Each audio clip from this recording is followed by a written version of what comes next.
And you've gone from 3,000 to what?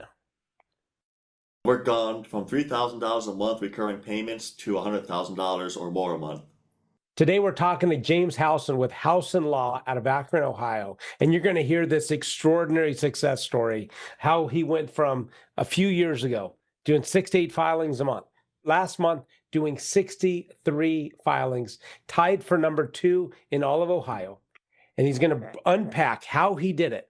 And you're going to learn the secrets. James, good to see you. Yeah, hi, Bill. Nice to see you again. James, you've always been a contributor to our strategy calls and what we do here at 720 System Strategies. I mean, always. And it's such a gift to have you get on this call, share your success, because you've had quite a success. I mean, your success story is wow, over the top. Yeah, I know. When I look back, I have to picture myself sometimes like, wow, how did I grow this fast? In 2021, you joined 720 System Strategies. And I remember you were a small filer in Ohio. And when we were talking last month, you floored me that you did 63 filings in a month, right? And Yeah, and the way when your brain thinks, you're teed up for bankruptcy. I mean, a former CPA, you yeah, think in terms of numbers, right? And little methodically, you've always been adding this and adding this and adding this. And this is what I want to talk about. I want to talk about how you did it.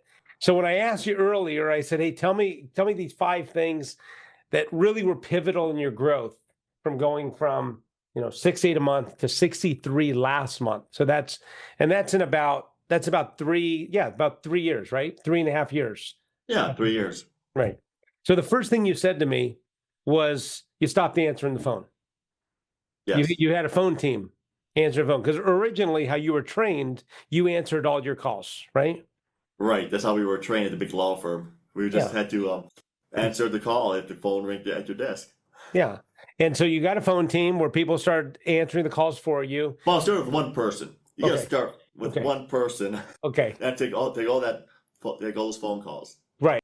Right. So basically, I had got one person to answer the phone for me, and of course, I was the salesperson, the attorney, everything right there. So the phone person would schedule the appointment to talk to me, and then I would do the actual consultation. And then during the consultation, if I was able to sell them the firm, and then I Mhm. got them on a payment plan. Right. And as I did this, the payment plans started building up more and more until Right. eventually we got really big real fast. So the thing is, so the first thing is you stopped answering the phone. Got to have someone who handled the customer service, handled the bankruptcy calls or whatever the past client calls, and only gave you the people who want to talk to you and set an appointment for that, right? That is right. Yeah, Okay. The second thing you told me was you made it an absolute must. Everyone had to be on payment plans. No that's random correct. payments, no nothing like that. Speak into that. Yeah, so the thing is that when you put these clients on a payment plan, then they're going to stay on that payment plan unless something fails because they're on an automatic e-check or automatic debit card payment. Where if you let people say, well, I'll just pay whenever I can, well, these are bankruptcy clients. Are you going to trust them to pay you when they couldn't even pay their own debts on time? So you have to have them on an automatic recurring payment plan. Why do you think there are attorneys that don't require the auto pay? I think maybe some of them are afraid that if they require them to be on a payment plan, they're going to lose them as a client. But it's been my experience that when you do say it's the firm policy and it's your policy to be on a payment plan, that they're going to be okay with it. And because they do want to file for bankruptcy, they do want help. So they're going to be okay with it. But I think some attorneys are afraid they might lose them as a client. How many clients have you lost because a firm policy absolutely has to be on a payment plan? So I can't think of any. Okay. Maybe I did. I don't know. Mhm. It's probably very low number. Okay, so if you had any, one or two, maybe, but the win on the other side takes advantage of that. So if someone says to you, "No, I don't want to be on a payment plan. You're sorry, it's a firm policy. We can't help you out." Well, right. I mean, if they're going to give you or be hard on you because you require them to be on a payment plan, then they'll probably be a difficult client to work with in bankruptcy. Right. Okay. So when you started this recurring, payment plan numbers you mentioned earlier, your numbers were like $3,000, 4,000. You started Yeah, watching this go up, right? right. And you've gone from 3,000 to what? We're gone from $3,000 a month recurring payments to $100,000 or more a month. 100,000 a month, $100,000 a month in recurring. If someone said to you in 2021, when you're doing 6 filings a month, James, in 2024, there hasn't been like this wave of bankruptcy that everyone's talking about. Has it gotten better? Yeah, it's gotten better, but there's not like a wave. It's not like 2005, right? Right. Okay. And someone said, look, the filings are going to go up little by little by little, but your reoccurring monthly income is going to be $100,000. What would have you said? I probably wouldn't believe it because I was such a minor player in the market. There are so many other attorneys out there. They're so much bigger than I am. But I've now seen these other bigger attorneys like fall below me here in Ohio. Yeah. Well, the thing is about you, James, and I can say this because I've been around you for so long. I've heard how you've shared on our strategy calls. You you are an implementer. Like you have something, great. I'm going to implement this month. Okay, next quarter I'm going to do this. And life's not complicated. Life's about doing and implementing key strategies periodically and improving it, right? Which Yeah. takes us to the next one. And this is something that you've been methodical on because I can see it in your stats. So when LSA came out, you started advertising in LSA, right? Yeah, that's correct. You advertise with us on Facebook, right? And you Correct. also have us do your lead follow-up emails, right? Right.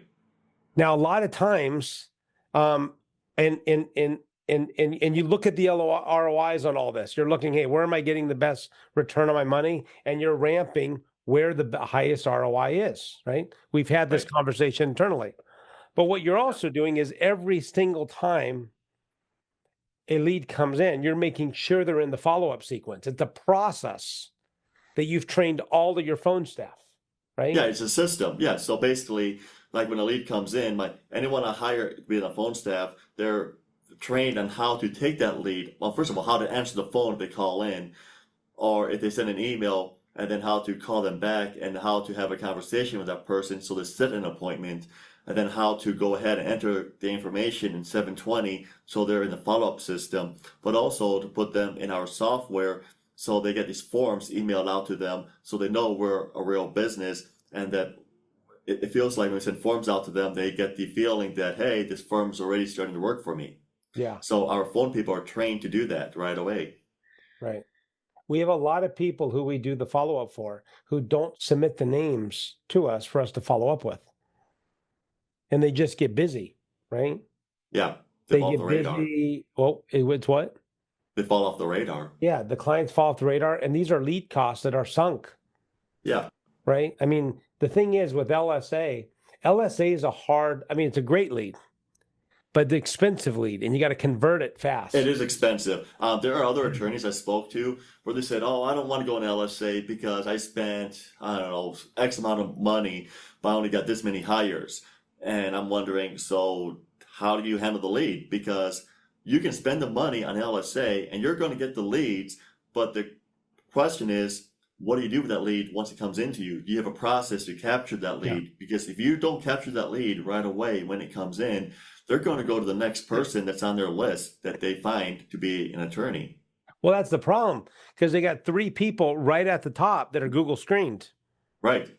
So if they don't feel comfortable with your process, they're going to call the other attorney.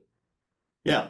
And most people that are calling LSA, they're already feeling stressed. They're calling you for a reason. These are clients already feeling pressure because of foreclosure or garnishment. And so they want to talk to a human being right away and hear someone. And that's why you have a phone agent because that provides that human contact for that person so they start feeling, hey, help is on the way.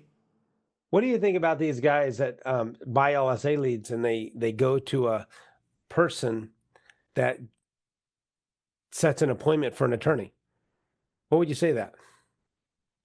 They go to a person Yeah. that sets an Well, appointment for the no, let's attorney. just say it goes, the LSA lead goes into a call center Oh, yeah. and they answer, oh, can you get your name, number? I'll have the attorney call you or send an appointment. So that can work.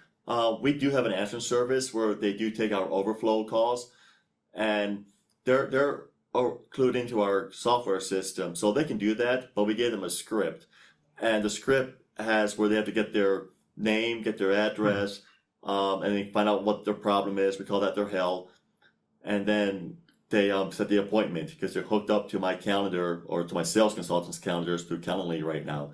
So you can still have that happen, but you have to give a script to the answering service to do that.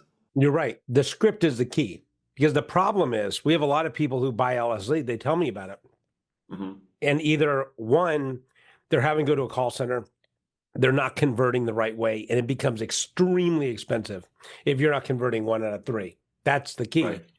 And with the call center, I want to go back to, so if they call after hours for you, for example, and they go to a call center, let's talk about this concept of hell. Like, what is their hell? Meaning, like, what's getting them the call? Is that it? That's it. Yeah. Like, well, what is it that's really bothering you, Mhm. keeping you up at night? What's the reason for your call? And they'll tell you they're being garnished, or they have a lawsuit that just came in the mail, or a car is about to be repossessed or got repossessed. So that's mainly what the hell is. Yeah. I mean, and that's the thing. It's like you got to train the call center accordingly. Because obviously, if someone's calling in at 8 o'clock at night, 9 o'clock at night, they're not expecting the law firm to be available. But during Yeah. the day, I know when we transfer calls to you now, especially on our influencer leads, you're answering all the calls. Yeah. We have a system You're, set up. Like I have 4 phone agents now, and I have the call center for any overflow. yeah. I mean, that's the beauty. You are answering the calls and it's working. And that's why you can convert. And then on the back end, we're doing the follow up via text and email. So Right. you don't have to, you know that if you don't convert them, because as John Orcutt says, the largest file in North Carolina, sometimes it takes, you got to ripen the client. The client Yeah. needs to ripen. And, they may be calling, and typically LSA leads are very ripe, but not always. Maybe they need 30 days, I 60 days. I call that marinating the client. Like Marinating. marinate them, Oh, yeah. have them keep us on top of their mind. I love it. Yeah. And that's what we do. I remember when you went remote, because you was on a strategy call and you started coming up. You said, I'm hiring a remote team, and you've hired a remote legal assistant, like a law. She or he is a lawyer from another country, right? Right, Okay, so you hired a remote lawyer to do legal work, and you also remote intake people. right. So let's talk about this. So all of a sudden, you went from answering the phone 3 years ago to not Hmm. answering the phone, to putting everyone on absolute payment plans, tracking Hmm. your ROIs, and Right, now you have remote intake and you have your paralegal offshores. correct. Okay. Well, my first hire was a remote legal assistant person. And basically, I took time out to train her on how to prepare petitions and schedules. And that took a lot off my plate and a lot off my assistant's plate. So we could get more cases done that way. And then I think it was like right after that, then we hired a remote phone person, and that took a lot of the phone calls off my assistant's plate too. So this person was able to get all the leads captured and schedule them for appointments so they can speak to me as the sales consultant. So let's start with the legal assistant. Legal assistant, Okay. like petition preparer, that type of stuff, like Yeah, just petition preparer, document collector. If she's missing any documents, you would call them up and ask them for documents or send them an email if she couldn't get a hold of them by phone. okay. And what do you pay someone like that, like an offshore legal assistant? Yeah, so for a remote worker, you're paying the agency's number, I mean, an amount of money. So Mhm. probably per person is about $2,200 per month. So $20 a month, 550 a week. You're talking 1375 an hour, Yeah. and they're very sophisticated lawyer in their area. Yeah, and you're basically your employee. They only work for you, so you Do, can have them do whatever you need them to do. Like maybe call a creditor up if a creditor is calling to see if this person is filed for bankruptcy, or just do simple tasks. do they work in an office or do they work out of their house? So they can either work remotely out of their house or out of an office. But the remote workers we hired so far, we require them to be in the office, which I think is better for them to remain or to concentrate on their work. So because there's no other distractions from home. Right. So you have to pay extra for that, or is it the No, same price? same price. And they actually go into an office. So there's like an office building that's owned by these agencies. Yeah, actually, the agency we're using is Sovo Global, Mhm. and Denise and I just went to Colombia back in October to visit our employees down there, and we were impressed of how nice it felt to go to that office. It felt like we were in some city like New York City because they have security at the building when you walk in, and then you go into this turnstile, and then you have these different rooms where different um, offices or different firms have their different people, and then my people, my employees are like with other law firms in a room in that building, but it's really high tech office. Okay, great. Fantastic. And what was the name of that firm, just so I'm clear on that? Sovo Global, Sobo, S-O-B-O, Global? yeah, SOLVO, and then Global, Oh, great, great. Okay, so then you hired the intake team. So these are right? people, these are like non-attorney salespeople that, Not attorney salespeople, they're just phone agents, okay. So the intake team just a phone agent. right? And they go through and qualify for a bankruptcy? Yeah, so they'll take the calls, qualify the calls to make sure they're really looking for a bankruptcy attorney or that they're in debt, and they'll talk to Mhm. them about their health and develop a human relationship with them so they feel comfortable with our firm and set their appointment. So this is sort of like the call center, but during hours. Right. And these are people you can train. So this reminds me of Jacob Goodman in Arizona, Mhm.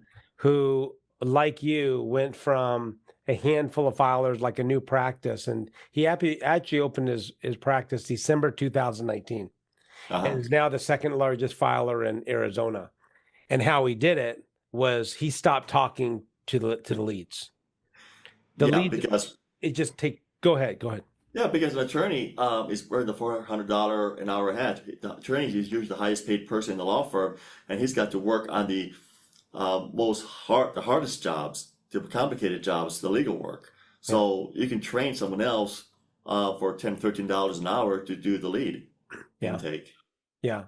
Yeah, we have about 14 states covered where Rich Mac with three pillars intake does that to some capacity. Some people use them completely. Some people send them, oh, I have overflow calls, or they have non-attorney salespeople answering the phone, collecting all this information, and actually collecting a credit card, right?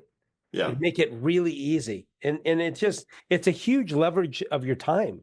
The fact that you don't have to write petitions, the fact that you don't have to, you're talking to someone who's already qualified. Actually, you said it. You said my job is not screw up the case, not sell the case, right. right? Because that's the thing. Now, once in a while, I'm sure your guys get it wrong, right? Oh, Yeah, this yeah, guy doesn't qualify because of this.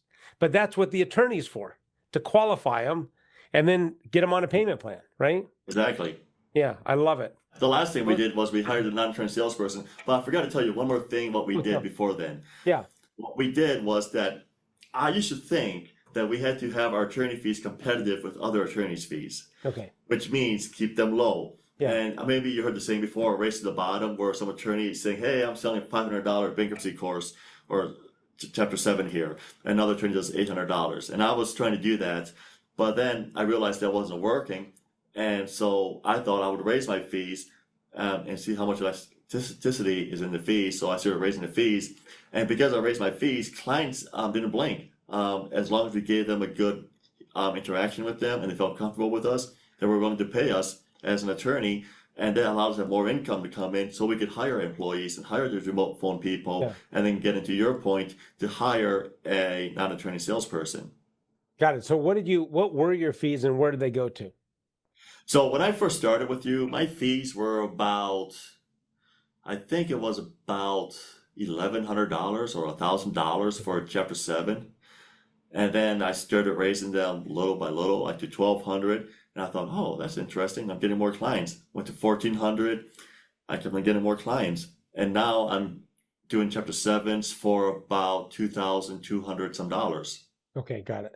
Wow. So you're up actually over at like $1,100 per case. Yeah, Yeah, and it did not hurt the business at all. yeah. Wow, I mean, that is, I've heard this over and over, right? I mean, I've heard this over and over. Matter of fact, Jacob Goodman, who I just referenced, he he's not the cheapest in the area as well.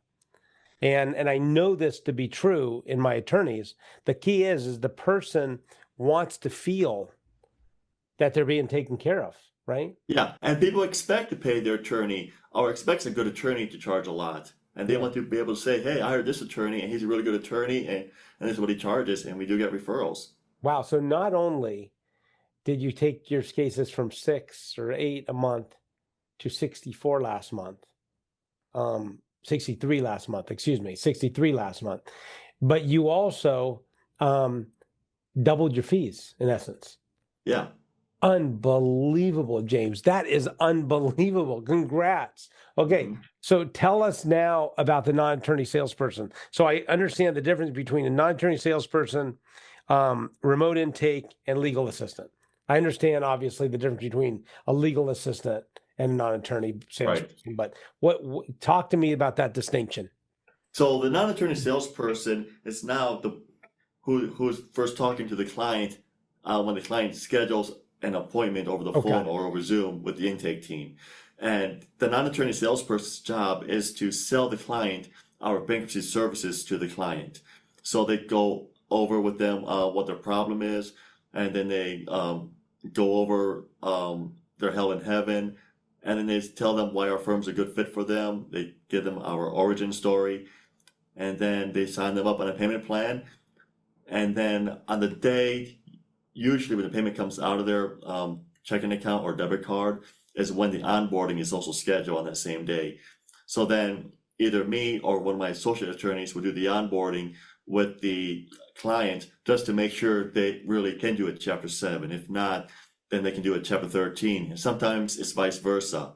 So the onboarding with the attorney is where the backstop is to make sure that we're not doing anything wrong. We're getting the client, an actual client, into a bankruptcy the right way.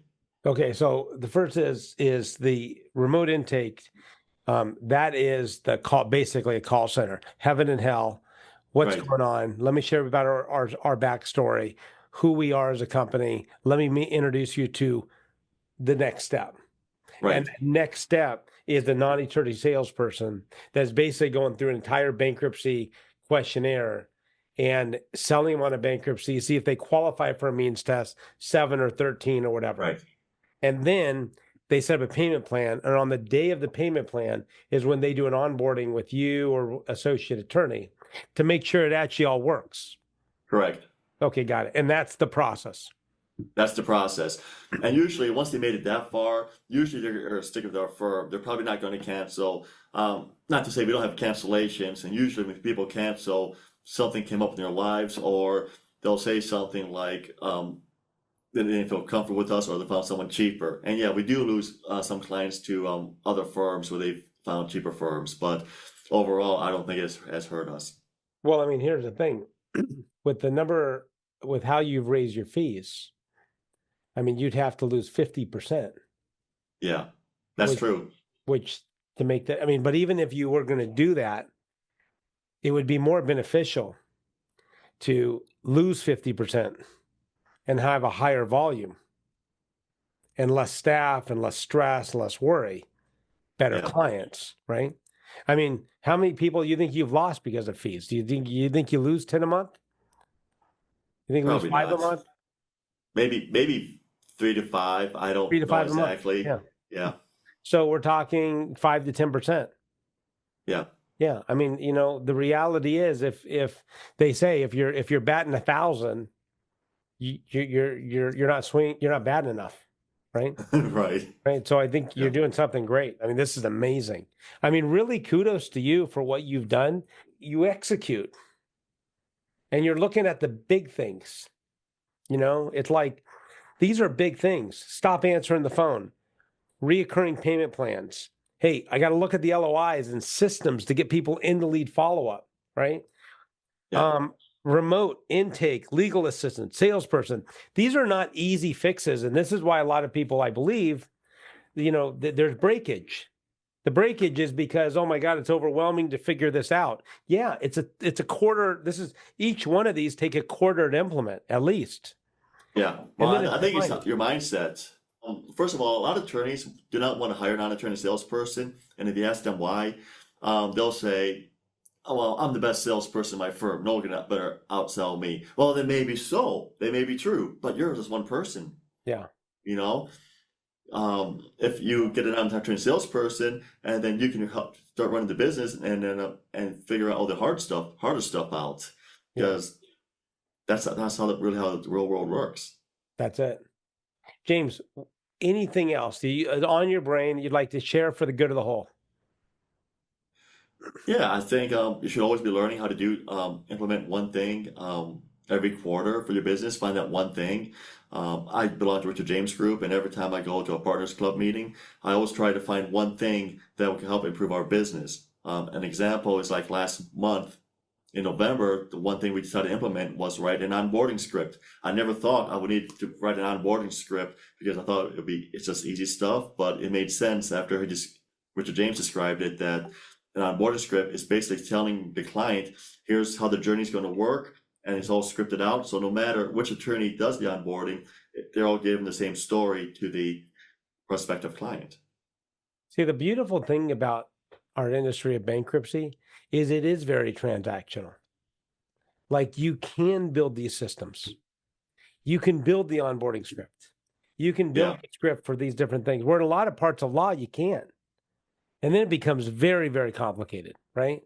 Then right. the attorney really does need to do the analysis and stuff. But on what we're doing, it's not complicated. And this is why you have firms who are doing, for you, 63, firm doing 120, 220 filings a month because it's automated and systemized. And it's not Yeah, something, it's a proverbial, that everyone has heard about it. It's a 40-year overnight success story, right? yeah. It It's just, about duplicating the easy steps, the easy tasks, just duplicating it and yeah, training them right so they can run your systems. yeah, And if you get that down, and then you can really explode into some growth. great. James, I appreciate your insight for our clients with 720 system strategies. And for those that are just listening on their own, if you have any information about James, you can ask for information in the notes section below. We'll have a lot of information below this video, and I just appreciate your time.